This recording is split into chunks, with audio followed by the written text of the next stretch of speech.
Halo teman-teman. Aku mau tanya dong. Mungkin kalau teman-teman yang baru sekali ini ketemu sama aku, kayaknya kayaknya kebanyakan yang baru sekali ketemu sama aku ya. Bentar deh, aku share screen dulu ya teman-teman ya. Share screen.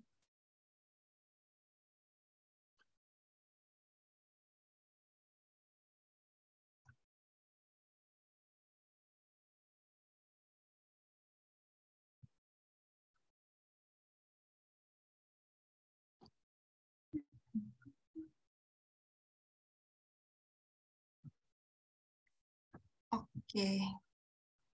Teman-teman boleh, ini aku boleh tanya, misal ini udah kelihatan belum ya di kalian share screen-annya? Udah kelihatan kok, Kak. Oke deh, terima kasih. By the way, teman-teman kalau yang bisa on cam boleh on cam ya. Karena udah 20.00 jam 8, kita mulai sekarang aja ya, teman-teman. Oke, kenalin dulu ya. Nah, nama aku itu Yowen.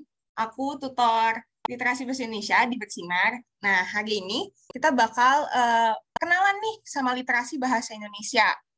Nah, teman-teman ini kan pastinya udah tahu ya kalau misalnya UTBK itu udah diganti namanya. UTBK udah jadi SNBP sekarang. Terus udah gitu yang menyelenggarakan juga udah bukan LTPT. Nah, karena ini pertemuan pertamanya kita, jadi eh, aku mau ngajak kita semua untuk kenalan dulu nih sama SNBP dan literasi bahasa Indonesia ini. Gitu. Oke, jangan lupa ini ya, guys. Kalau misalnya kalian mau lihat materi bersinar, itu bisa dicek di sinar ini di sini di sinar.me/materi bersinar. Terus dari itu kalau misalnya kalian mau lihat catatan, biasanya kita bersinar itu suka nge-post catatan dari segala macam pelajaran gitu. Itu ada di Twitter. Tara, itu namanya caper. Ada yang tahu nggak di sini caper apa? Kira-kira teman-teman ada yang tahu caper itu apa?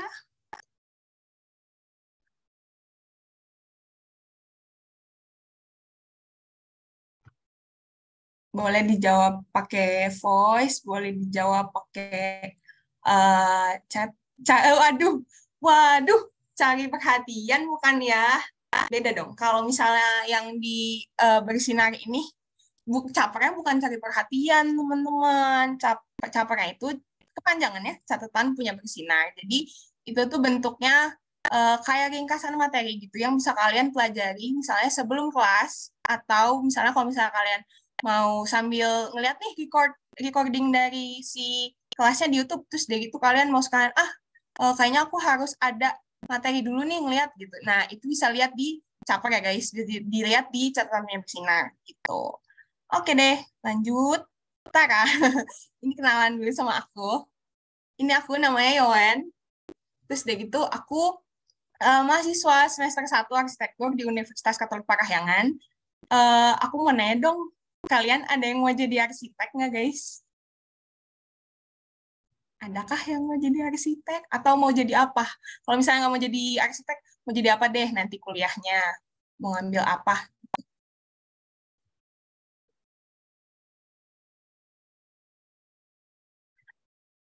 Mau jadi apa guys? Teknik, wih, teknik. Arsi juga teknik loh. My fellow teknik mate. Sasing, wih jago, sastra Inggris. Boleh, boleh. Yang lain ada yang mau jadi ini nggak? Ada yang mau jadi dokter kak? Biasanya dokter ini banyak banget yang mau tuh FK tuh. Wih, jago. Semangat loh guys yang FK ya. Wih, Sastin. Sastin mau ngambil di mana? Di UB? Apa di mana?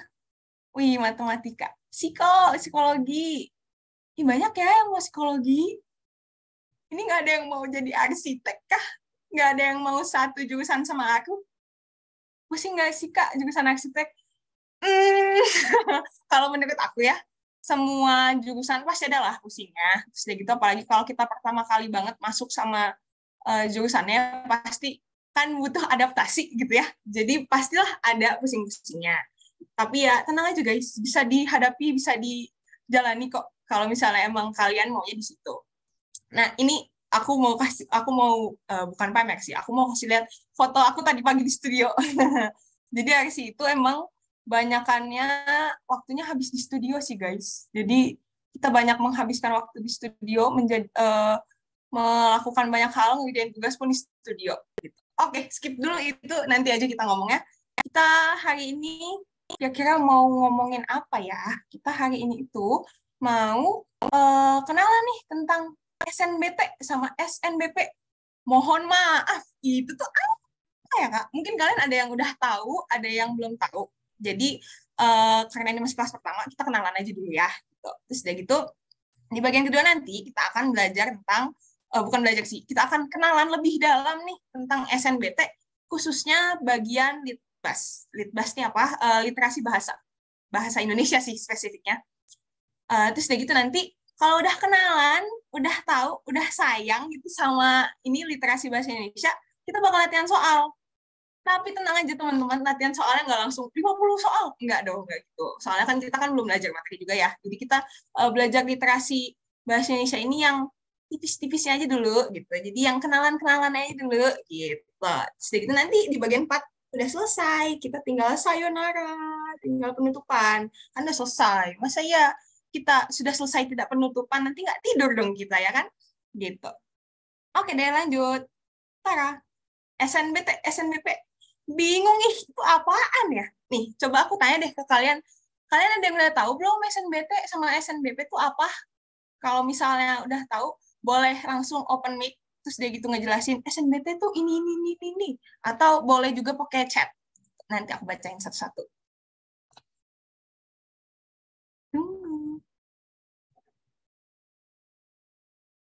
Oh iya guys, aku lupa bilang.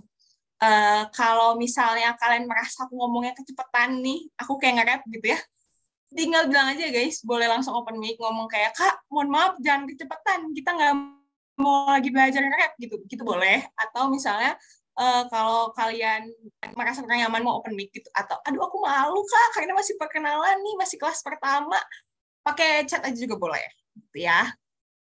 Tahu namanya tapi masih bingung gitu, Kak. Nah, ada nggak yang lain yang udah tahu luar dalam jelas-jelasnya, udah kayak penyelenggara gitu? Siapa tuh? Seleksi nasional berbasis tes dan seleksi nasional berbasis prestasi. Ih, jago. Ih, banyak juga nih yang di chat juga pada jawab. Ih, keren. Ih, kalian melek informasi banget ya, guys. Bagus-bagus. Mantap. Emang sangat dibutuhkan melek informasi kalau misalnya kita mau ikut tes perguruan masuk tes masuk perguruan tinggi negeri gitu ya. Apa nih? SNBT itu seleksi nasional berdasarkan nilai. Bisa dibilang gitu, iya benar. SNBT itu, nah ada yang kebalik nih. Betul, ini Hasna benar nih. SNBT itu menggunakan tes, kalau SNBP itu pakai nilai. Oke deh, karena udah ada beberapa yang tahu dan masih ada beberapa yang belum tahu, kita lanjut aja nih. UTBK 2023, ya, UTBK 2023 kan udah diganti ya, namanya jadi SNBT. Nah, jelasnya SNBT itu, ini sebenarnya kayak ringkasan kasar aja sih guys. SNBT itu kepanjangannya Seleksi Nasional Berdasarkan Tes. Nah, dulu kita kenalnya itu seringnya pakai nama SBMPTN. Jadi dia ini sistemnya sama, nggak sama sih, mirip, tapi namanya berubah karena yang menyelenggarakan juga berubah. Benar kayak kata Hasna tadi, SNBT pakai tes. Namanya pun kan udah Seleksi Nasional Berdasarkan Tes, gitu ya. Sudah gitu, di SNBT ini yang diujikan, materi yang diujikan gitu ya, itu tuh cuman TPS aja. Cuman TPS aja, nggak kayak tahun-tahun sebelumnya. Karena tahun-tahun sebelumnya itu kan, kalau waktu pas namanya masih UTBK, itu kan ada TPS dan TKA ya. TKA itu yang tentang pelajaran kayak matematika saintek, atau mungkin sejarah, kayak gitu. Jadi itu masih dibagikan, jadi sosum sama saintek. Tapi kalau misalnya tahun ini, dia cuma TPS aja. Jadi nggak ada pembagian sosum dan saintek, gitu guys. Jadi kalau misalnya kalian di SMA-nya nih, ngambil jurusan IPA, misalnya, terus nanti kalian pas pas SNBT-nya kalian mau ngambil jurusan antropologi, itu kan adanya kalau dulu di ranah sosum ya, berarti itu nggak apa-apa guys, itu boleh-boleh aja gitu. Nah terus kalau SNBP itu seleksi nasional berdasarkan prestasi berdasarkan nilai. Nah, ini tuh dulu kita kenalnya sebagai SNMPTN. Ini biasanya buat ini kesempatannya ada untuk teman-teman yang masih kelas 12 gitu kan. Nah, ini kenapa aku tulis 50-50? Karena sekarang tahun ini dia sistemnya itu berubah. Kalau dulu SNMPTN itu cuman pluk-pluk nilai kita aja, nilai akademis. Tapi kalau misalnya tahun ini dia 50-50 nih guys, dibagi dua. Jadi prestasi kita yang dilihat itu nggak cuma dari akademiknya doang, nggak cuma dari nilai yang kita dapat di sekolah doang, tapi dia juga diambil dari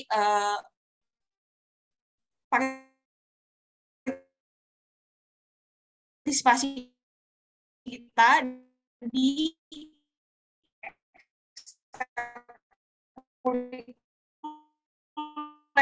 jadi prestasinya kita di nggak cuma akademis doang, tapi juga merhatiin non akademis gitu ya guys. Kira-kira kalau misalnya ada yang mau nanya, siapa tahu aku tahu gitu, nanti aku bantuin jawab. Sorry. Kalau yang mau tanya boleh langsung on mic atau mau chat juga boleh. Atau kalau udah jelas kita langsung mau tanya kan kenalan sama literasi bahasa Indonesia nih gitu. Kayak aduh kepo banget literasi bahasa Indonesia itu apa gitu.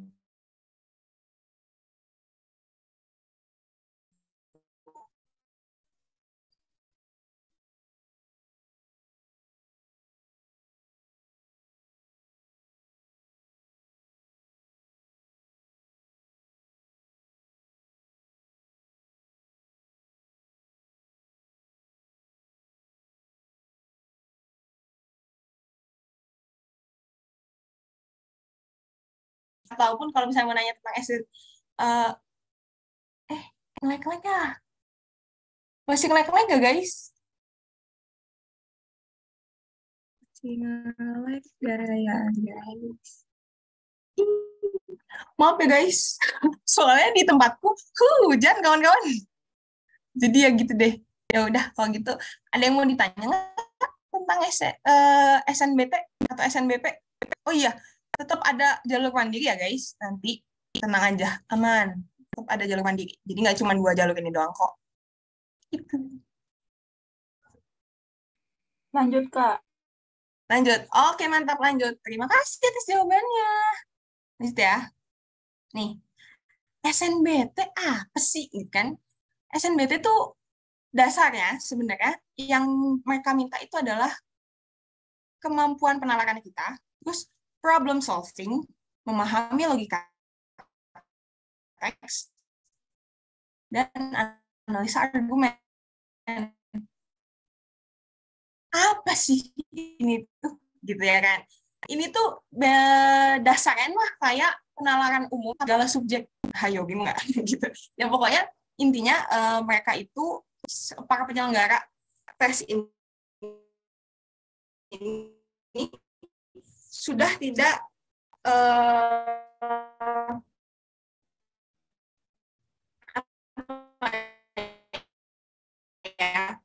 lebih mencari kemampuan berpikirnya kalian. Kalian berpikir.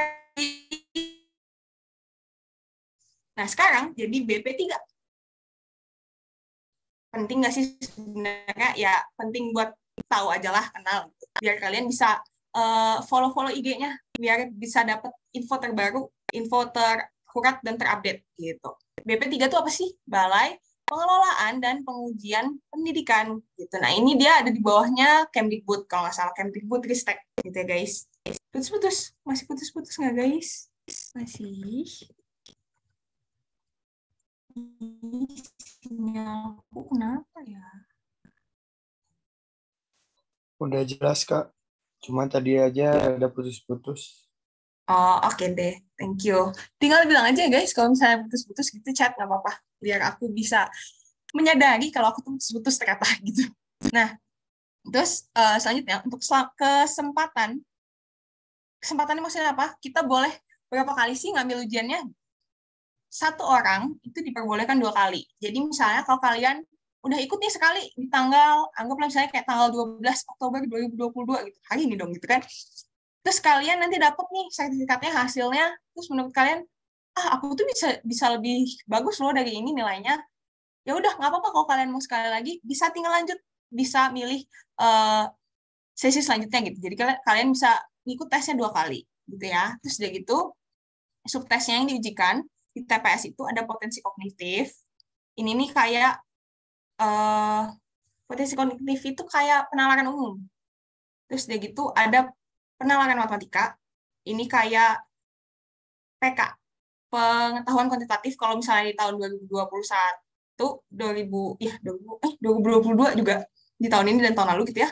Dan tahun sebelum-sebelumnya itu tuh sama kayak PK kalau misalnya penalaran matematika. Terus gitu ada literasi bahasa Indonesia, Tara, yang aku ajarkan ini sama kayak eh, PBM. Terus udah gitu ada literasi bahasa Inggris. Ini ya basic lah ya, bahasa Inggris biasa. Bahasa Inggris gitu. Nah, tapi tenang aja guys, si penalaran matematika ini dia tuh nggak apa ya, nggak serumit itu sih seharusnya ya. Untuk si SNBT ini seharusnya dia nggak serumit itu, soalnya dia lebih balik lagi nih, dia mintanya kemampuan penalaran. Jadi kalau yang aku dengar-dengar sih, nanti kalian tuh bakal dikasih kayak soal cerita dan kalian diminta untuk memberikan model matematikanya gitu. Ya, tapi kalau untuk in-depth-nya gitu ya, untuk jelasnya, nanti kalian bisa tanya ke tutor penalaran matematika ya guys. Aku di sini literasi bahasa Indonesia aja gitu. Oke, lanjut. Ke bawah, Tara. Litbasindo, literasi bahasa Indonesia gitu. Singkat aja, biar kamu nggak pusing ya sayang-sayangku gitu ya. Nih, di literasi bahasa Indonesia ini kita mengenali lebih dalam. Target itu maksudnya apa? Target itu maksudnya apa yang dicari. Nge-lag ya guys? Aku kayaknya nge-lag ya.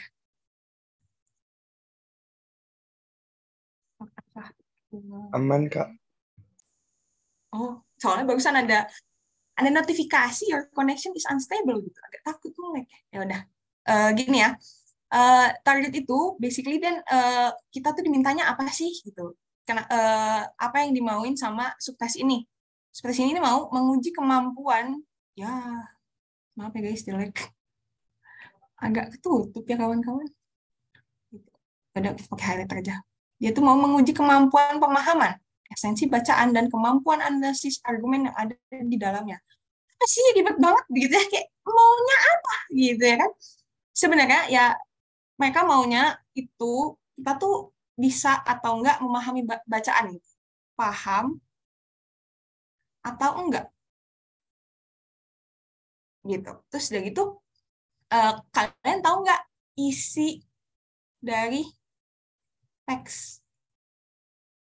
Tahu nggak isi dari teksnya? Atau cuman ya udah baca aja sekilas terus kayak, hah, barusan baca apa ya? Nggak tahu deh apaan gitu. Atau kayak gitu. Nah, jadi yang mereka mau itu adalah kalian paham dan kalian tahu isi dari teksnya itu apa. Kalian ngerti inti teksnya itu apa sih gitu. Sedikit itu logika berpikir di teksnya itu kayak gimana. Itu yang mereka mau.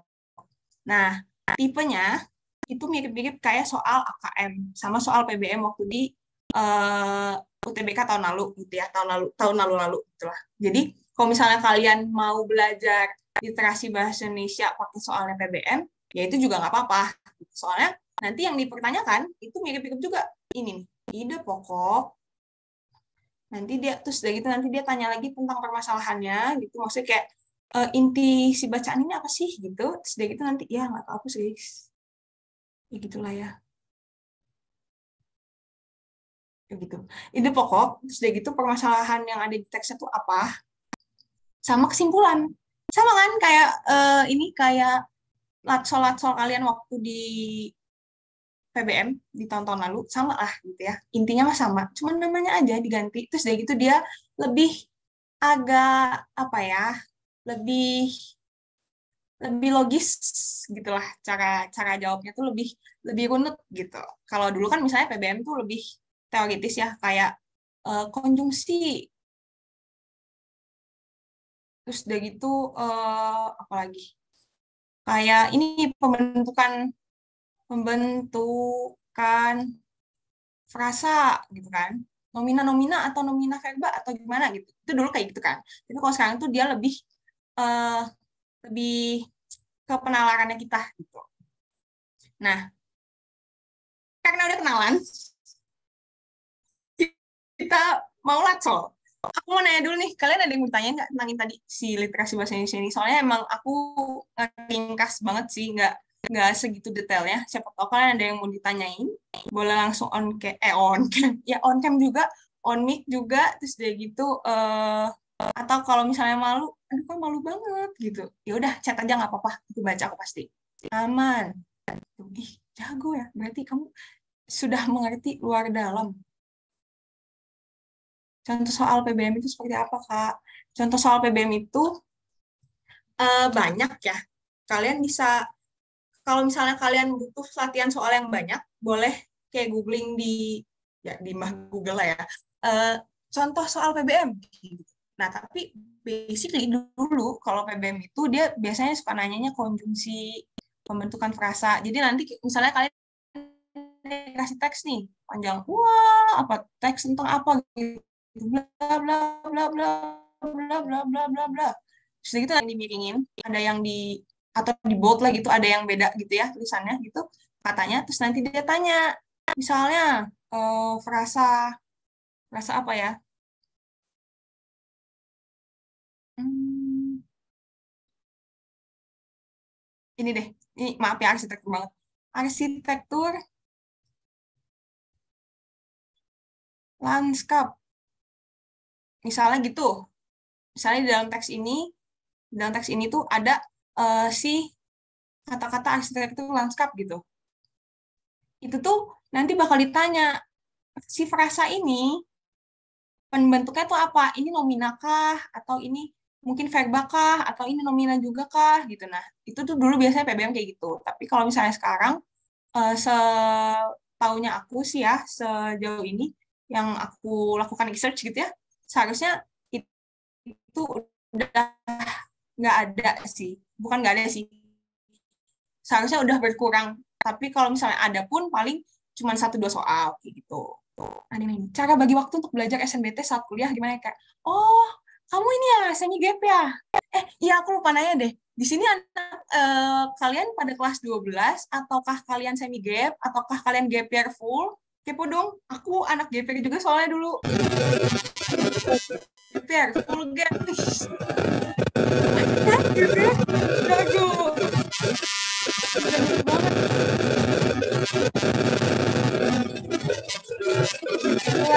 Oh my God, masih kelas 12 sudah ikut. Keren banget. 12. Kalian sangat berdedikasi ya, guys. Aku ini ya, aku sangat mengapresiasi teman-teman yang berani mengambil keputusan untuk full gap ataupun semi gap. Soalnya jujur nggak gampang, guys. Aku merasakan kok kalau karena aku dulu juga gap year pas tahun aku lulus 21. Nah, tahun ini dua-dua ini aku gap year gitu. Tapi kalian keren karena kalian berani mengambil keputusan untuk gap year di saat banyak balada teman-teman yang sudah kuliah gitu ya. Kalian keren. Nanti kita curhat-curhat tentang GP-nya ntar abis kalau udah selesai ini ya guys. Oke deh. Ini betul, tetap ikut Zoom di tengah gempuran laprak. Betul, kawan-kawan. Tidak apa-apa, laprak sambil Zoom bisa. Tetap, nggak apa-apa. Oke deh, tadi balik ke pertanyaan dulu ya. Aku belum jawab. Maaf banget. Cara bagi waktu untuk belajar SNBT kuliah gimana ya, Kak? Sebenarnya kalau aku paling utama banget yang harus kalian sadari itu adalah prioritas sih. Kalian harus tahu prioritasnya kalian gitu. Kalian harus tahu kalian semi gap. Posisinya kan kalian punya dua tanggung jawab nih. Satu, tanggung jawab kalian di kuliahannya kalian sekarang, dan kedua, tanggung jawabnya kalian untuk belajar SNBT nih, gitu kan? Untuk belajar si UTBK dalam tanda kutip ini kan. Nah, kalian itu harus tahu dulu kalian, misalnya worst case scenario dalam tanda kutip gitu, amit-amit banget nggak keterima SNBT, kalian bakal lanjutin si kuliah ini atau kalian mau ngapain gitu. Kalau misalnya kalian mau si kuliahnya ini, berarti kan kalian harus mikirin nih eh, gimana caranya eh, si nilai-nilai kalian ini bisa tetap terjaga, nilai-nilai kalian ini bisa tetap oke, kayak gitu kan. Dengan walaupun kalian tetap harus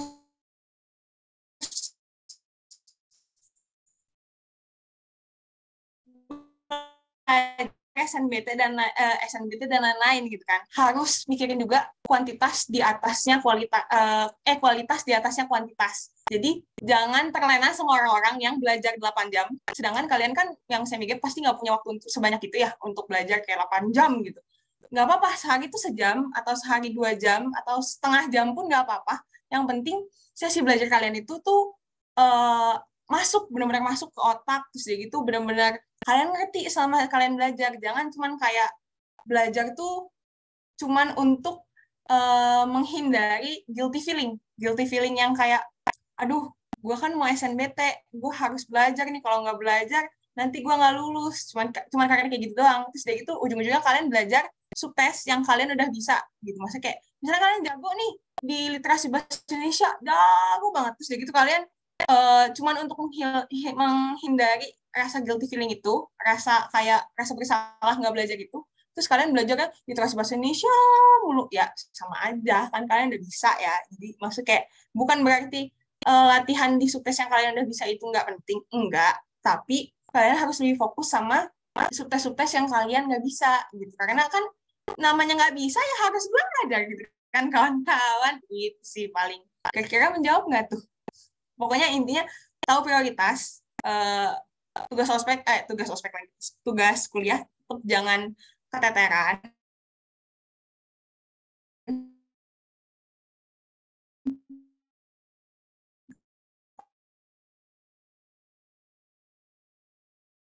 Kalau bisa terus gitu. Gimana? Putus-putus, sedih banget. Ya ampun. Masih putus-putus gak sih guys? Sedih banget gak sih aku putus-putus mulu, ya ampun. Iya, sama-sama Kun. Aku doain biar kamu masuk di kampus impian kamu lah. Semuanya deh, semua semua yang ada di sini, semua yang hadir pada hari ini gitu, semoga semuanya diterima di kampus impiannya masing-masing. Amin. Amin. Lanjut. Oke, lanjut. Kebanyakan ngobrol kita. Ini ya, latsol dulu ya. Ini latsolnya aku nggak bikin pakai quizzes, nggak bikin pakai yang gimana-gimana, soalnya kan cuman kenalan ya. Tapi nanti ke depannya kalau di next class kita akan main pakai quizzes, mungkin nanti kapan-kapan Kahoot atau apalah ya, apa aja yang aku buatkan gitulah ya teman-teman, biar kita lebih happy gitu. Nah, oke deh. Latsolnya ini tetap aku waktu ya guys. Untuk satu soal mau berapa menit? Semenit bisa nggak? Jangan nanti ya. Semenit baca teks aja belum selesai Kak. Gitu kan. Mau berapa menit? 5 menit cukup nggak kira-kira? Cukup, Kak. Cukup. 3 sampai 5 menit Kak. 3 menit. 5 menit. 3 atau 5 menit ya.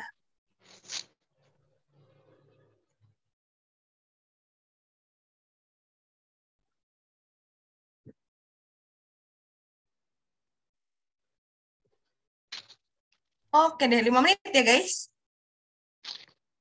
Ini dia soalnya, berarti 5 menit aku akan berbicara lagi. Iya. Yeah. Di 20.34 ya. Tara, silahkan. Tara, Majeng, silahkan. Aku diem dulu ya guys, biar kalian bisa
Guys, ini karena udah banyak yang menjawab. Gimana kalau kita selesaikan saja? Langsung bahas aja. Nggak sih? Bahas aja nggak? Bahas aja nggak? Atau nggak usah dibahas? Ada yang B nggak nih? Ada yang B nggak nih? Ada yang C tuh. D. Tuh, pada D. Bahas dong, Kak. Oh my God. Itu bahas ya. Bahas, Kak. Oke, next. Tara, isinya D, teman-teman. Siapa tuh yang jawab D jago? Berarti Alex udah jago. Oke deh, kita bahas. Kenapa nih yang D? Kenapa sih yang D? Bentar ya, guys. Ini aku kecilin dulu. Soalnya gede banget. Kenapa nih kakak yang D? Nggak apa-apa, kalau salah kan kita bahas. Biar tahu apa salahnya gitu ya. Kenapa nih yang isinya yang D? Kalau misalnya teman-teman yang jawab D, kira-kira pada memilih D, kenapa? Apakah karena kayaknya D bagus deh Kak, atau misalnya D nama depanku Kak gitu, atau apa gitu alasannya? Pengen tahu dong.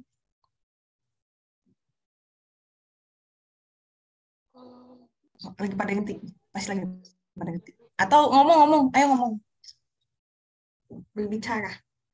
Open mic Izin aja nggak menjawab, apa-apa. Kak. Iya, sok, coba jawab. Mohon maaf sebelumnya nggak bisa nyalain kameranya. Untuk di sini, dana desa yang rentan disalahgunakan. Nah, udah jelas dari judulnya adalah dana desa yang rentan disalahgunakan.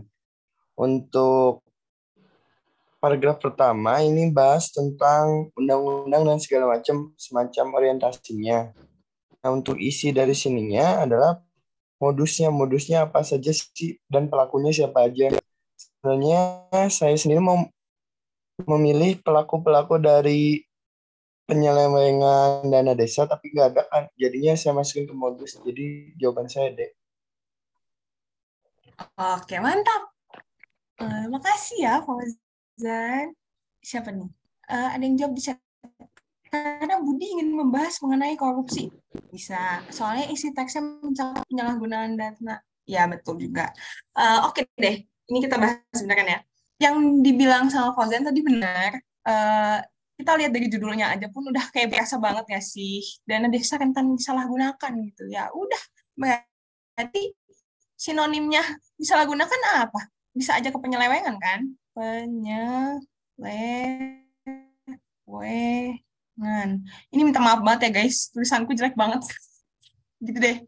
Nah, terus deh, gitu juga di paragraf pertama ini dia ngomong dahuluan aja.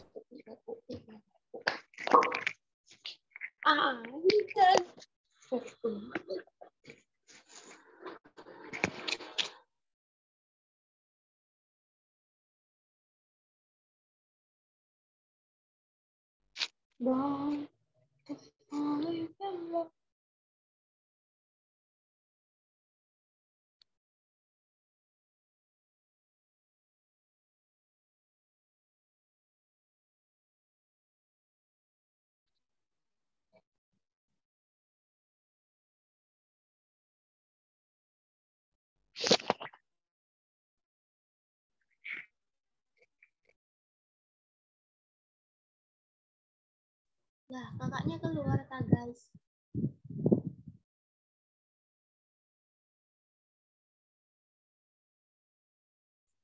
Mungkin sinyal.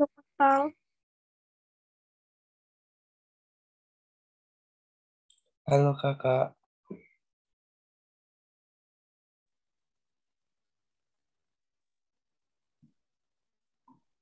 Kakaknya.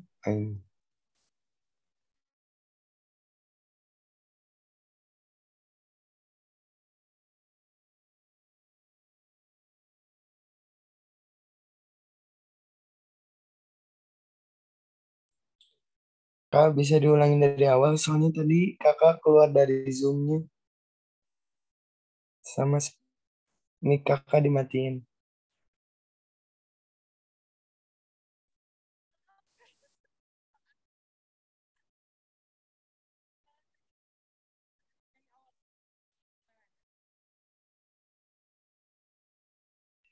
Kak, keluar suaranya, Kak. Suaranya nggak kedengaran Kak Yawen.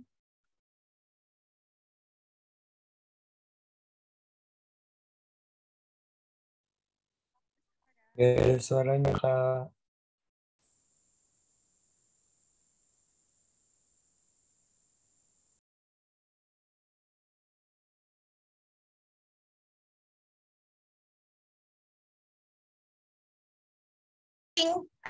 Enaknya nggak guys? Banyak kendala ya karena hujan. Udah bisa, udah nggak apa-apa. Nih suaranya udah kedengaran kah suara merdu aku? Waduh. Oke Iya, deh. Kak. Tadi ke ke skipnya, kepotongnya.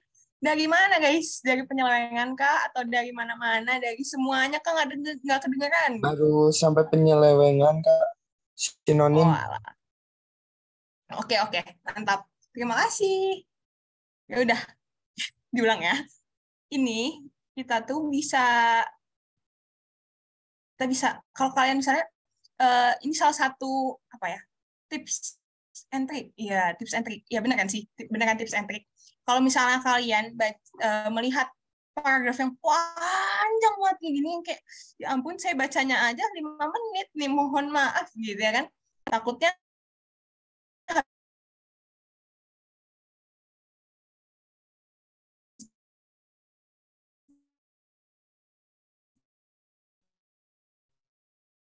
waktu itu satu.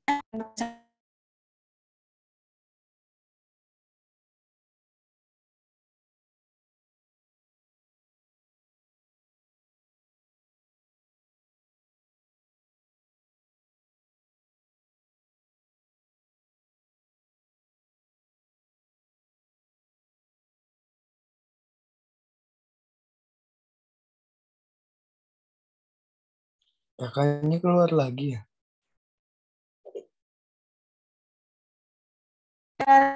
Iya, kayaknya. Ya, teman-teman. Ya. Udah ada suaranya belum guys? Ataukah suara izin off cam boleh biar sinyalnya lebih aman gitu. Ya, tapi rada Boleh tuh. putus-putus kan suara kakak.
Hai guys. Maaf ya guys, sumpah ini mau minta maaf banget serius. Suara sudah kedengeran kah? Sudah, Kak. Ya ampun, maaf banget ya guys. Serius ini minta maaf banget, Trio. Aku share screen lagi ya. Ini yaudah kalau gitu karena sinyalku tidak jelas nih kawan-kawan. Jadi kita cepet aja ya. Ini aku mau bilang apa ya tadi? Sampai lupa itu. Yang jelas gini, kalau misalnya kalian baca suatu paragraf, kalian dapat paragraf yang panjang banget ya kayak gini, itu tuh kalian pakai teknik baca skimming. Ini dia. Kayak gini kan. Ini di skimming aja. Skimming. Skimming itu apa sih? Teknik membaca dari atas ke bawah.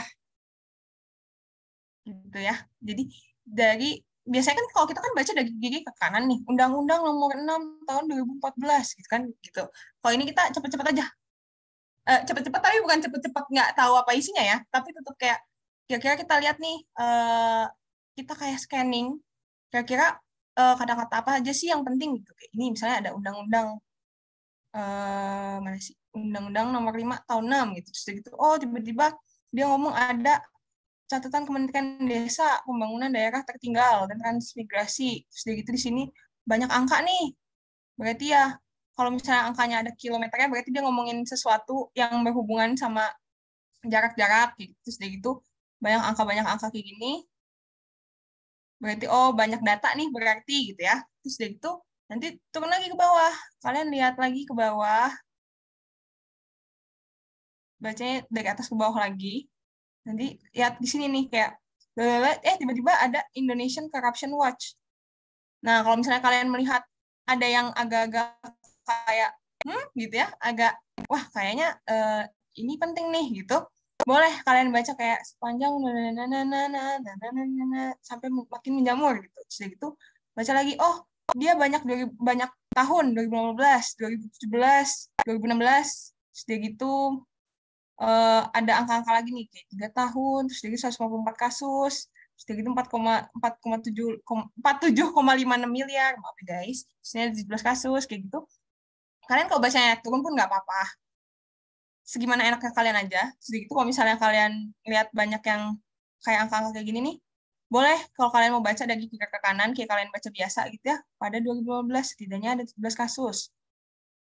Tapi kalau misalnya kalian udah sering membaca dan latihan, biasanya kalian udah nyadar, kalian kayak peka sendiri gitu loh, kayak, oh ini tuh mereka sebenarnya lagi ngomongin data-data mengenai si Indonesian Corruption Watch ini loh. Maksudnya kayak data-data dari Indonesian Corruption Watch. Ternyata ada pidana korupsi gitu kan, di 2015, di 2016, di 2017. Oh benar nih, 3 tahun, karena dari 2015 ke 16 ke 17 gitu kan. Jadi gitu ada berapa kasus totalnya. Jadi gitu ternyata ada kerugian negara segini gitu. Oke, kalian tahulah inti-inti dari si paragraf ini ngomongin apa? Ngomongin tentang datanya. Lah kok gitu. Tentang data dari Indonesia Corruption Watch ICW tentang korupsi di tingkat desa. Gitu ya kan. Terus gitu, oke udah tahu yang ini, lanjut lagi baca lagi ke bawah. Yang paragraf ketiga. Ini tinggal kayak, oh 154 kasus. Sesuai sama yang ini gitu kan. Terus gitu, 127 apa? Di antaranya, terus gitu ada 112 orang, 32 orang, 3 orang gitu ya. Berarti kalau misalnya ada yang diulang-ulang nih kayak 112 orang, terus gitu ada 32 orang, terus gitu ada 3 orang. Berarti dia bisa kita logikain kayak, oh berarti dia ini lagi menjabarkan yang 127 ini nih. Ternyata di 127 ini ada siapa aja. Gitu. Bener, kalau dibaca beneran, kelihatan kan nih, latar belakang pelaku yang paling banyak adalah 112 orang. Selebihnya apa? Segitu apa gitu kan. Berarti oh pelaku gitu ya. Ini juga ada nih tulisan pelaku nih di sini. Pelaku gitu. Sudah gitu data misalnya bahkan kepala desa, perangkat desa, ini kalian kasar aja bacanya kayak kepala desa, oh perangkat desa gitu. Terus dia gitu kepentingan masyarakat. Bagian praktek penyimpangan. Oh, berarti bahkan si kepala desa terus perangkat desa, ini nih yang harusnya make dananya itu untuk kepentingan masyarakat, malah ikut jadi praktek penyimbangan. Berarti yang di paragraf 3 ini, intinya tuh kayak dia ngejelasin orang-orangnya yang korupsi dana desa gitu kan. Terus dia gitu dia jelasin siapa, bahkan si kepala desa dan perangkat desanya pun juga ikut korupsi gitu. Nah, berarti kan kok kayak gitu, kalian bisa ini ya, bisa udah tahu nih inti dari teksnya apa gitu ya. Terus dia gitu tinggal kalian lihat deh ke ini, ke si ABC-nya. Dana desa bagi pembangunan daerah tertinggal.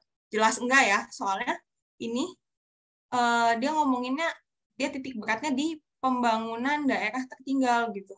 Padahal yang kita mau ngomongin kan ya itu tadi, korupsi gitu ya. Berarti kayak ya ada sih hubungannya, tapi nggak se-obvious itu gitu.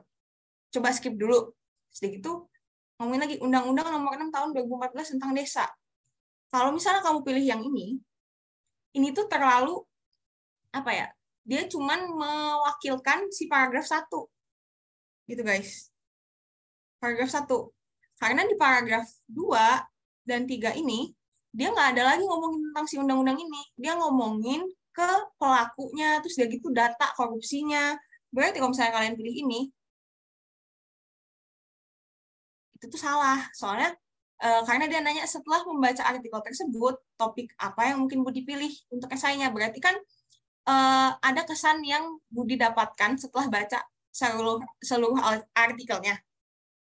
Namanya apa namanya? Memilih esai gitu kan, pasti dari seluruh artikelnya gitu loh guys. Nggak mungkin cuma ngambil cuman yang atas, yang si paragraf 1 ini doang gitu. Jadi makanya itu yang ini kurang tepat gitu ya. Terus gitu kalau bukti-bukti pemanfaatan dana desa, ya ini malah kontradiktif sama si teksnya ya. Karena dari judul teks pun udah dibilang rentan disalahgunakan. Dari judul teksnya pun udah ngomong kayak gitu. Terus gitu di paragrafnya pun, paragraf 2 sama paragraf 3 juga mereka ngomonginnya tentang korupsi yang mendukung si judul ini, penyalahgunaan dana desa gitu. Jadi kalau misalnya kamu jawabnya bukti pemanfaatan dana desa, ya jelas salah ya, soalnya di sini kan si teksnya itu ngomongin tentang penyelewengan justru, bukan pemanfaatnya. Jadi dia kalau kamu bilang ini tuh kamu milih kebalikannya gitu. Jadi salah. Yang benar mah ntar ya. Jadi kita ini pemaparan tata kelola dana desa. Ini salah, nggak benar, salah karena jangan salah deh, kurang tepat karena di paragrafnya sendiri dia tuh nggak ada ngomongin tentang tata kelolanya. Kalau misalnya dia ngomong tentang tata kelola, harusnya di paragrafnya itu ada kayak bilang dengan dana desa segini berapa miliar gitu ya misalnya. Terus dia gitu si kepala desanya ini make untuk mungkin 1/5-nya untuk pembangunan jalan, terus dia gitu 2/5-nya dipakai buat anggaplah pembangunan rumah ibadah atau apa di desa itu gitu. Jadi si pemaparan tata kelola ini juga salah karena nggak ada di dalam teksnya. Nah ya udah, kalau misalnya kalian data yang ini salah, yang ini salah, yang ini salah, yang ini salah, ya udah isinya apalagi kalau bukan D. Nah tapi kalau misalnya kalian masih apa ya, kalau kalian punya banyak waktu gitu ya, masih ada sisa waktunya, mending kalian itu juga ngecek bener nggak sih modus penyelewengan dana desa. Nah ini dia ngomong penyelewengan ya, konsisten nggak sama si judulnya. Bener yang tadi kata siapa ya, kata Fauzan kan rentan disalahgunakan, penyelewengan, ya udah sinonim satu. Terus dia gitu ini korupsi juga kan merupakan bentuk penyelewengan dana desa, benar. Terus dia gitu yang di paragraf 3 dia ngomongin tentang orang-orang yang korupsi nih, berarti kan oknum-oknumnya. Ya udah, berarti benar juga dong ke modus penyelewengan dana desa. Gitu guys. Kenapa isinya D? Gitu. Ada yang mau ditanyain nggak guys? Atau aku ngerep kecepatan? Kak, kecepatan. Nggak ngerti Kak gitu. Siapa tahu Atau jangan-jangan dari tadi aku ngomong terus udah gitu putus-putus. Sedih aku nanti.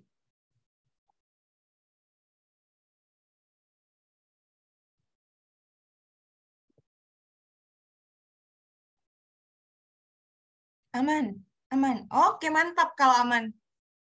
Berarti kayak gitu, kalau kayak gitu, kita boleh lanjut dong ke soal selanjutnya. Wede, tenang guys, hari ini cuma ada 3 soal. Ini mah 6. 3 soal. Cuma ada 3 soal kok. Nggak, jadi kalian bisa tidur cepat gitu ya. Kalian bisa belajar, ya itu tadi, kualitasnya lebih baik daripada kuantitas gitu ya. Walaupun belajar sebentar, tapi yang penting ngerti. Iya kan? Oke, lanjut ya. Ini 5 menit juga. Berarti kita ketemu lagi di 20.52 atau 3 menit lah ya. Tadi juga kalian 3 menit udah pada jawab kan. Ya udah, ini juga lebih pendek nih. Ini ya si nextnya 3 menit ya. 20.55 aku ngomong lagi. Dadah.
Guys, sorry banget. Ini aku baru sadar ini teksnya salah. Jadi skip ke yang ini dulu ya. Maaf ya guys. Maaf banget. Nanti aku screen sharing si PDF yang si PDF. Aku screen share soal yang benernya nanti habis ini. Nih jawab yang ini dulu, jawab yang 3. Jadi aku ketemu lagi sama kalian. Aku kasih bonus deh waktunya 5 menit. Jadi aku ketemu lagi sama kalian nanti 25.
Oke deh, udah pada mau dibahas ya. Kita bahas saja nih kawan-kawan.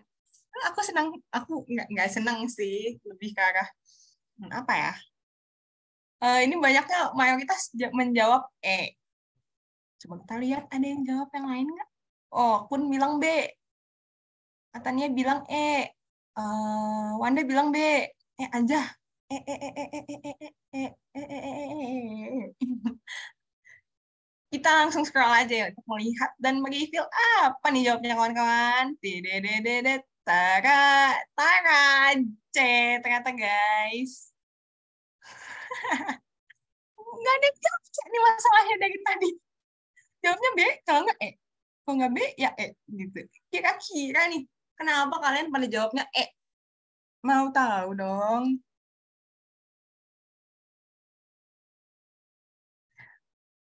Kalian ini guys, tergocek, apa ya? Terdistrak, iya. Tergocek lah. Soalnya isi teksnya sesuai sama E. Oke. Ada yang lain? Soalnya tadi cap-cip-cup dapatnya ke E, Kak. Gitu, siapa tahu gitu ya kan? Atau siapa tahu, kayaknya dilihat-lihat enakan E deh, Kak. Oh, mau dibahas aja? Ya udah, kita bahas langsung aja ya. Daripada sinyalku jelek lagi nanti. Gitu kan. Ini kenapa jawabannya C? Aku yakin lah kalian udah pada baca semua kan. Lihat dari ininya, bukti keberhasilan dana desa gitu ya. Sudah gitu di sini di teksnya mostly ngomongin tentang keberhasilannya si Desa Ponggok, ya kan? Thanks to Bapak Juanedi, dia ini bukan Junaidi, Juanedi gitu. Desa Ponggok ini bisa jadi desa yang apa ya? Desa yang dibanggakan lah gitu sama sama masyarakat gitu ya. Tapi guys, balik lagi, kalian harus ingat sama pertanyaannya. Yang ditanya itu, apa yang dapat dilakukan Budi dengan artikel tersebut di dalam esainya? Ayo. Esainya tadi tentang apa? Esainya dia mau ngomongin tentang apa? Coba aku tanya.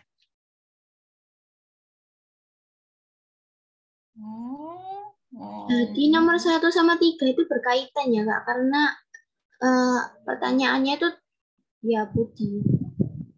Iya, betul. Berkaitan dia.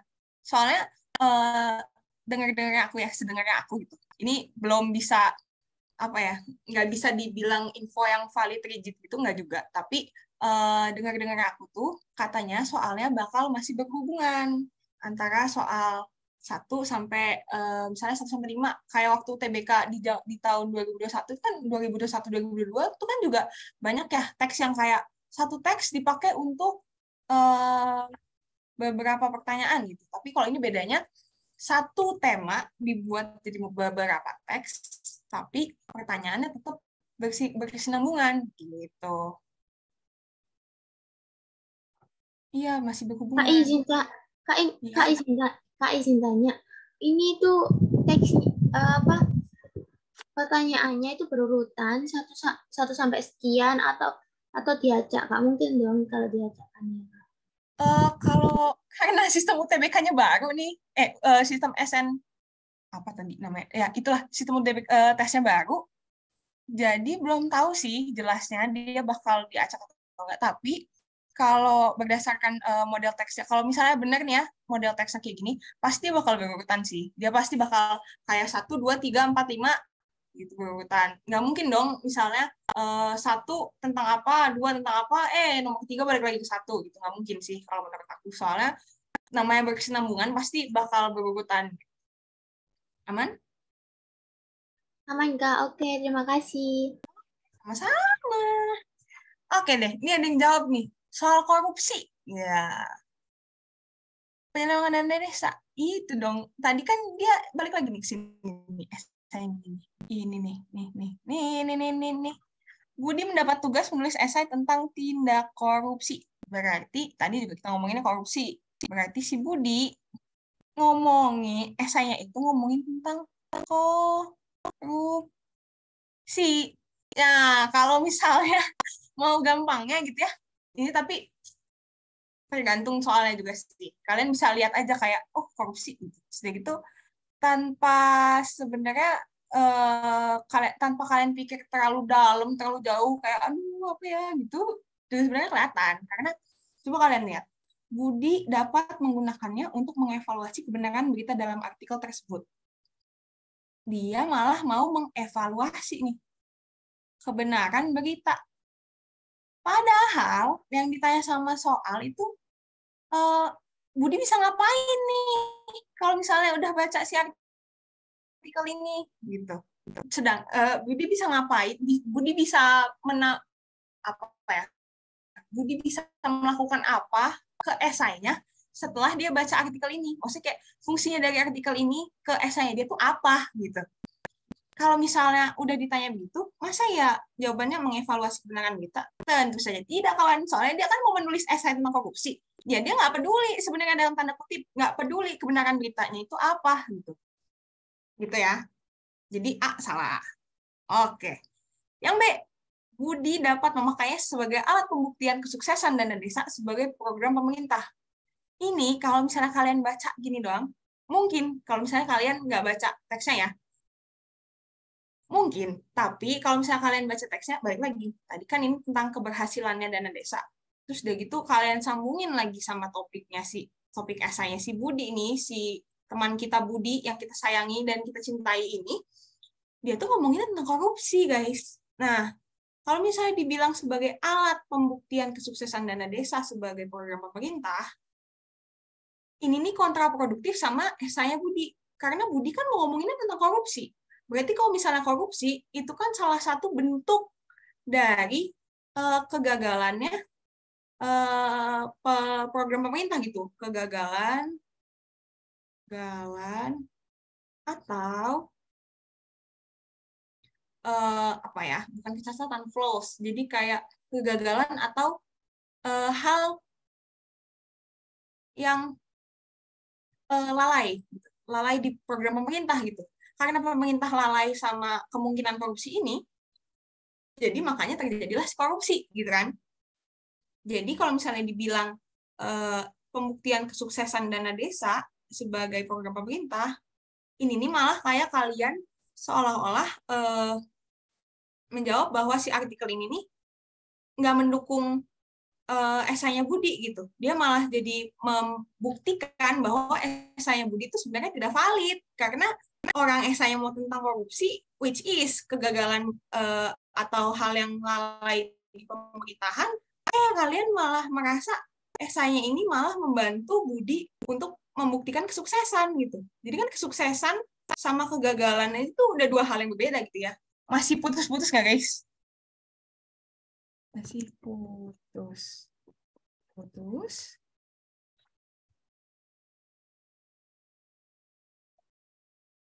Sedihnya kawan-kawanku. Putus.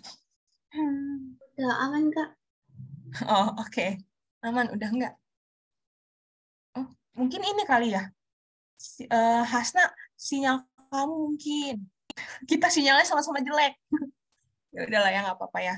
Nanti kan bisa lihat recording ya, gitu ya. Kalau misalnya ada yang nggak jelas di sini, kalian bisa lihat recording. Kalau misalnya nggak mudeng juga nih sama recording, kayak aduh si Kayo ini ngomong apa sih, ngarep mulu gitu. Itu kalian juga boleh kok chat aku di Discord atau chat aku nanti di Instagram atau dimanapun itu yang kalian senyamannya aja itu boleh, gitu ya. Balik lagi nih tadi. Nah, si kesuksesan aja itu tuh udah kalau kita ngomong bahasa Indonesia gitu ya, anatominya anatomi lagi. Antonimnya kegagalan. Kok anatomi sih? Emang saya salah nih guys, maaf ya. Antonimnya kegagalan. Jadi otomatis pasti dia itu kontraproduktif. Kontraproduktif maksudnya apa? Berarti memperlemah si esainya si Budi gitu. Berarti otomatis dia salah gitu ya. Seperti biasa saya skip dulu karena dia benar. Nih, banyak kan yang tadi ngomong apa? Tadi pada ngomong E ya. Tapi ada yang ngomong D nggak sih tadi? Oh, ada yang B. Nah, si D ini salah karena coba kita baca dulu.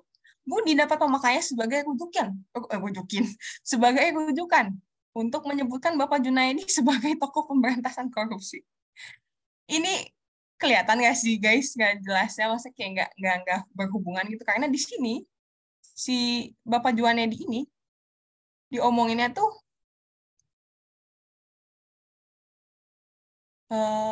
kan Kun bentar ya, aku jawabnya abis selesai kita bahas ini ya. Oke? Biar selesai dulu, biar nggak pada puyeng, oke? Oke.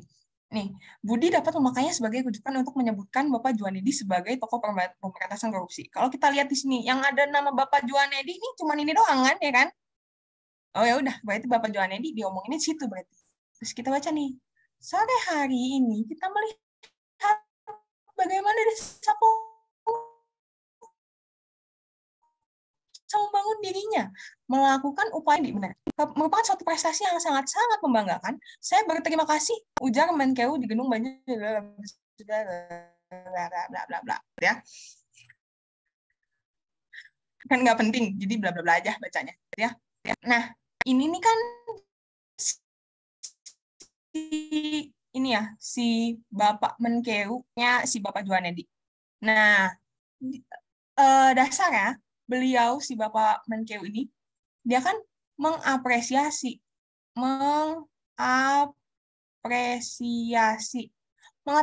apa gitu, mengapresiasi pekerjaan dari Bapak Juanedi gitu ya, karena kan dia ngomong kayak melihat bagaimana Desa Ponggok bisa membangun dirinya, melakukan upaya perbaikan kesejahteraan masyarakat di bawah kepemimpinan Bapak Juanedi. Berarti ya udah dia ngomong kayak karena Bapak Juanedi memimpin nih, Desa Ponggok bisa membangun dirinya dan melakukan perbaikan kesejahteraan masyarakat. Berarti yang diapresiasi pekerjaan Bapak Juanedi dalam mensejahterakan masyarakat ya kan, bukan dalam pemberantasan korupsi. Bahkan dia nggak ada hubungannya sama korupsi gitu kan.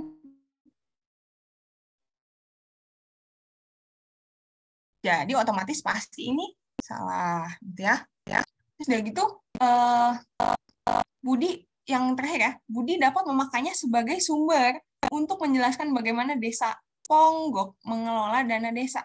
Nah, ini yang banyak terkecoh, yang banyak tergocek. Pasti kalian pilih ini tadi alasannya karena satu teks ngomongin bagaimana Desa Ponggok mengelola dana desa, Kak. Ya pasti jawabannya itulah. Balik lagi. Tadi dia di pertanyaan itu kan ngomongnya maksudnya kontribusi si artikel ini ke esainya Budi itu apa gitu. Jadi ya balik lagi kita harus tahu konteksnya kok si esainya Budi apa, korupsi gitu ya. Korupsi kalau sama ini bagaimana sumber untuk menjelaskan bagaimana Desa Ponggok mengelola dana desa. Apakah dia ada hubungannya sama korupsi? Enggak. Jadi otomatis ya salah gitu karena balik lagi ke konteksnya, konteks esainya itu adalah korupsi gitu guys. Jadi kalau dibilang bagaimana Desa Ponggok mengelola dana desa, ya harusnya gitu ya nggak ada hubungannya sama korupsi gitu karena kalau dia bisa misalnya menjelaskan bagaimana Desa Ponggok mengelola dana desa berarti pengelolaan dananya udah baik dong, berarti seharusnya dengan dikelolanya dana Desa Ponggok ini dengan baik gitu ya, jadi menimbulkan kesejahteraan masyarakat kan, menimbulkan kesejahteraan masyarakat berarti kalau masyarakatnya sudah sejahtera kemungkinan untuk adanya korupsi itu kecil karena dia even si Bapak Juanedi aja nih dipuji-puji gitu loh. Maksudnya kayak kalau misalnya sudah gimana ya ngejelasinnya, kalau diomongin mengelola dana desa gitu berarti yang dipuji kan juga salah satunya adalah pengelolaan dananya. Berarti otomatis kalau sesuatu, coba deh kalian nalar, kalau misalnya pengelolaan dananya itu dipuji, berarti kan seharusnya dia paling mendekati sempurna gitu ya. Otomatis harusnya nggak ada korupsinya dong.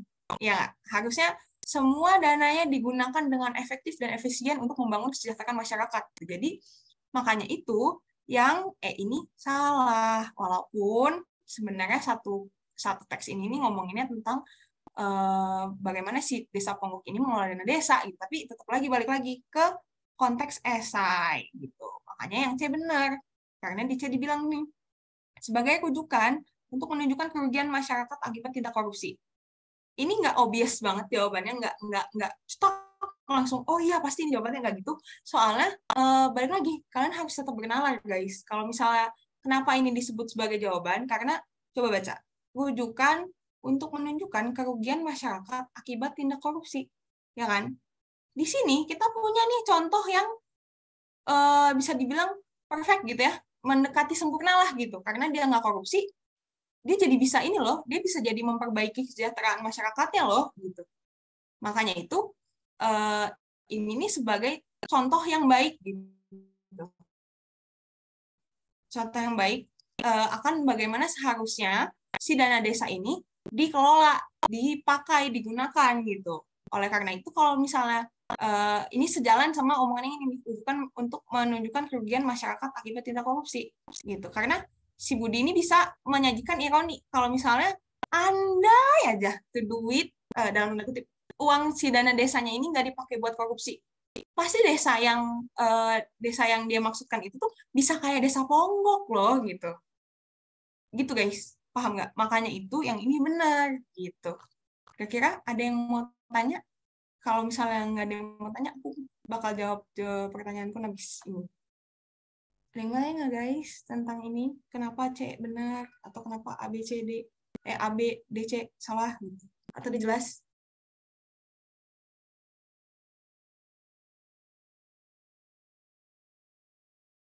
Atau aku ngomongnya kecepatan jangan-jangan?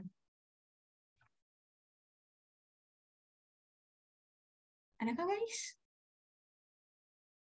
Udah jelas. Aman. Aman. Aman. Kalau gitu aku jawab pertanyaannya pun ya. Kak, kalau misal bacaan untuk nomor 3 itu terpisah dari konteks awal tadi, apakah jawaban B tetap mungkin menjadi jawabannya? Ini kan di jawaban B kan Budi dapat memakainya sebagai alat pembuktian kesuksesan dana desa sebagai program pemerintah gitu ya. Walaupun dia konteks awalnya terpisah, gimana ya? Kalau gini, dia nggak bisa terpisah sama konteks awal tadi. Kenapa? Karena ini dia udah ngomong di dalam esainya, Budi di dalam esainya. Berarti otomatis dia ini merujuk pada pada soal yang sebelumnya gitu loh. Karena dia di sini nggak jelasin lagi konteks dari esainya si Budi ini apa. Kecuali kalau misalnya nanti ada konteks baru. Contohnya kayak apa yang dapat dilakukan Budi dengan artikel tersebut di dalam esainya yang membahas tentang pengelolaan dana desa.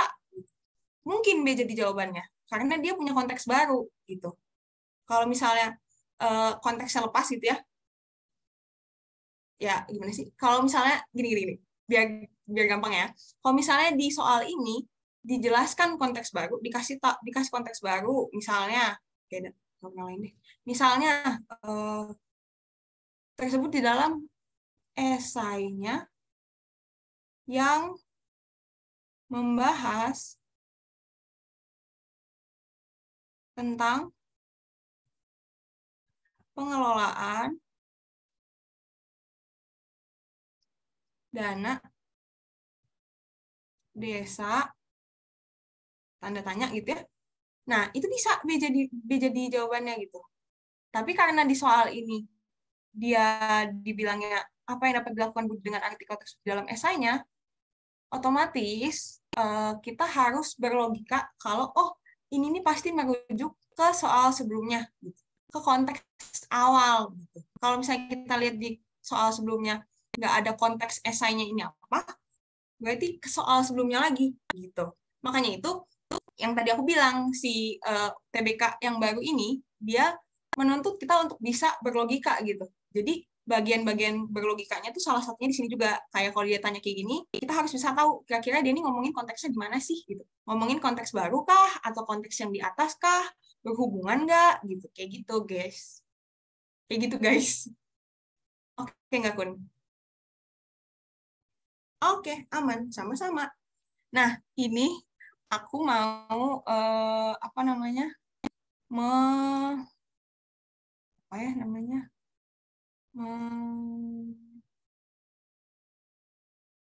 nge-screen share yang ini. Soalnya tadi soalnya yang nomor 2 salah kan guys? Yang nomor 2 ya kelihatan dia ya. Ini kelihatan nggak guys? Jika kelihatan jawab ya. Waduh. Jika kelihatan ketik 1. Wah. Kelihatan Kak. Oke, ini nomor 2. Jadi kalian boleh jawab ya guys. Karena tadi sempet salah soal nih kawan-kawan. Jadi tinggal jawab aja. Karena ini dikit, pendek, aku kasih 3 menit ya.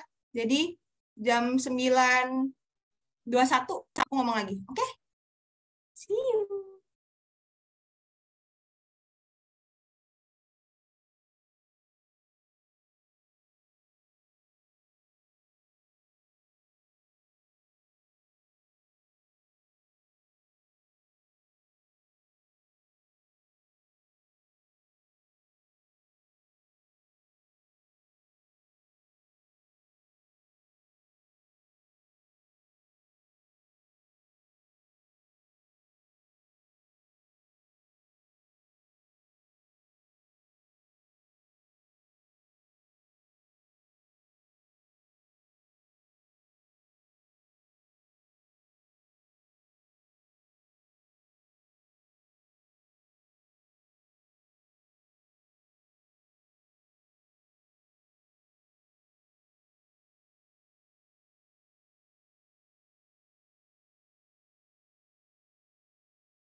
Udah 21 guys. Bagus ya. 9.21. Ya udah, bahas aja ya. Ini banyak kan pada jawab C. Apakah benar jawabannya C? Salah, aja kayak yang salah. Jawabannya B guys. Aku mau nanya dong, nanya lagi nih, nanya mulu. Kenapa kalian jawabnya yang C? Kenapa C?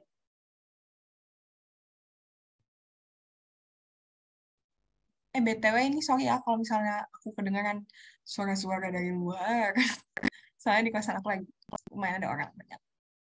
Gimana guys? Kenapa kah memilih C? Atau mau langsung, udahlah jawab aja. Karena emang nggak ada info alokasi, rincian alokasinya Kak, cuman ditunjukin angka-angkanya aja. Gitu. Yang lain sama kah? Kalau sama ketik 1. Waduh. Kita kayak main NSPAP gitu ya. Atau mau langsung jawab aja? Udahlah Kak, jawab aja Kak. Ayo Kak, buruan udah jam 9, aku udah ngantuk gitu.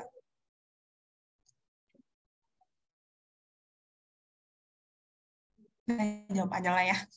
Kasiannya pada capek kayaknya. Ini warna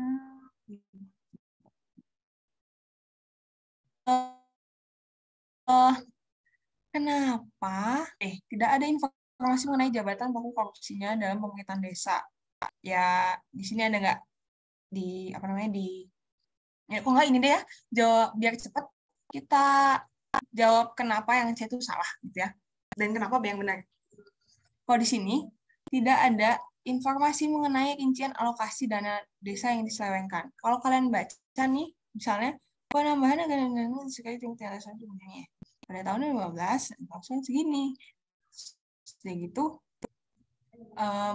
alokasinya meningkat hingga 60 triliun di tahun penyampaian dana desa. Sayangnya kasus korupsi dana desa di tahun-tahun tersebut juga diingin kenaikan tersebut. Ini memang betul nih ya, nggak ada di apa namanya di dalam teksnya tuh nggak ada. Tapi kan harus lebih jeli guys. Di sini yang dibahas banget itu kan tambah dananya, tambah korupsinya, gitu kan? Sudah gitu, di sini ada klaim bahwa penambahan anggaran dana desa ternyata disertai juga dengan peningkatan angka kasus korupsinya, gitu kan? Terus dari itu dia ngejelasin nih hal-hal yang mendukung si klaim yang ini, yang biru tadi. Misalnya, tahun 2015, pemerintah mengalokasikan segini, terus dia gitu disusul dengan segini di tahun 2016, terus dia gitu meningkat 60 triliun di tahun 2017 dan 2018. Terus dia gitu dia bilang lagi, angkanya menunjukkan kenaikan 82,72% di tahun 2015 hingga 97,65% di 2016, terus dia gitu 98,54% di 2017, terus dia gitu hingga 99% di 2018, gitu kan? Dia ngeklaim nih kalau si angka penyerapannya ini nih naik terus gitu, mengalami kenaikan terus-menerus nih, kenaikan. Lagi-lagi dia menegaskan bahwa si klaim yang ini nih, yang disertai juga dengan peningkatan angka kasus korupsinya, itu tuh benar dengan data berikut gitu. 2018 kenapa, 2016 kenapa, terus gitu kenaikannya 70, 95, bla bla bla bla bla kayak gitu kan.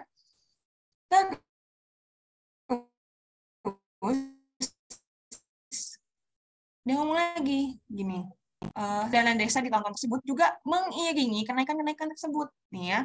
Kasus korupsi dana desa di tahun-tahun tersebut juga mengiringi kenaikan-kenaikan tersebut. Berarti si angka penyerapan naik, si apa namanya kasus korupsi juga naik gitu kan. Dia ngeklaimnya begitu nih. Terus dia ngomong lagi,